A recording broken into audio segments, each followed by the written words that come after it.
வீரயுக நாயகன் வேல்பாரி நாவலின் முதல் தொகுதி.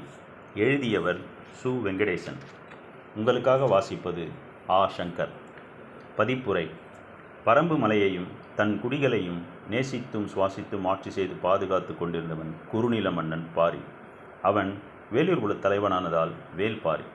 சங்ககால வள்ளல்கள் மற்றவரை விட சிறந்த வள்ளல் தன்மை கொண்டவன் பாரி என தமிழ் புலவர்கள் காலந்தோறும் பாடி போற்றினர். பாரியின் புகழ் மீது பொறாமை கொண்டும் பரம்பு மலையின் அரிய பெரிய பொருட்கள் மீது ஆசை கொண்டும் சேரனும் சோழனும் வெவ்வேறு காலகட்டத்தில் தனித்தனியே போர் தொடுத்து பாரியிடம் தோற்றுப்போகின்றனர். பிறகு சேர சோழ பாண்டியர் என 3 பெருவேந்தர்களும் ஒன்றாக சேர்ந்து பாரியை அழித்தொழிக்க பரம்பின் மீது முற்றுகையிடுகிறார்கள்.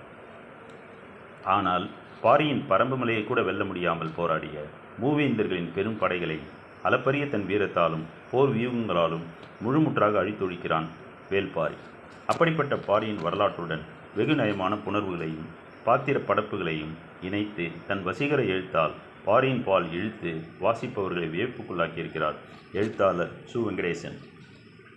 எல்லாம் இணையமயமாகிவிட்ட இந்த காலகட்டத்திலும் தமிழ் வார இதழ் தொடர்களில் 100 வாரங்களுக்கு மேல் ஒரு வரலாற்றுத் தொடர் எழுதப்பட்டதென்பதில் இருந்தே வீர உலக நாயகன் வேல்பாரி தொடரை வாசகர்கள் எப்படி நேசித்து வரவேற்றார்கள் என்பது புரியும்.